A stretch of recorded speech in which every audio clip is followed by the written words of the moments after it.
Hi there. So I was asked to tell the story of my Uncle Quentin and my almost Auntie Bianca from my perspective and how I got to see the story. And I think it all comes down to God's thoughts for me and how the Bible talks about God's thoughts being for each of us being more than the grains of sand on all the beaches in the whole world. Imagine that, and all the stars in the galaxy. And he has those thoughts for all of us, but he had those thoughts for Quentin and for Bianca. He had thoughts about them alone, and he had thoughts about them together.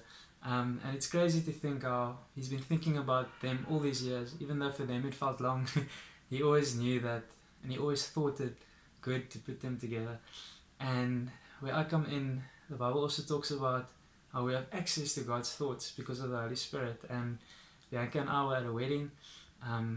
Two of our friends are getting married, and we were just obviously chatting about wedding things, relationship things, and I felt to ask Bianca where she's at and what she would want in a guy, and she told me a list, and the thought came up that my Uncle Quentin actually meets a lot of that list.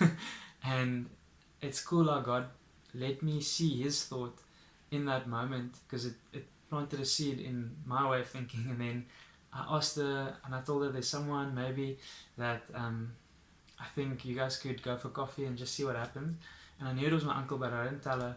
And then for 18 months after that, she asked me every time she saw me, like, who's this guy? And eventually I told her it's my uncle, and she thought I had told him that who she is, and he's just been taking long, so that didn't help anyone. But yeah, then I spoke to Uncle Quentin, and I didn't know how to handle it, so I asked the Lord, like, Lord, these are your thoughts. What do I do now? What is my role in this? And I told him about her, and then one day I just get a message from Bianca saying she met Quentin today.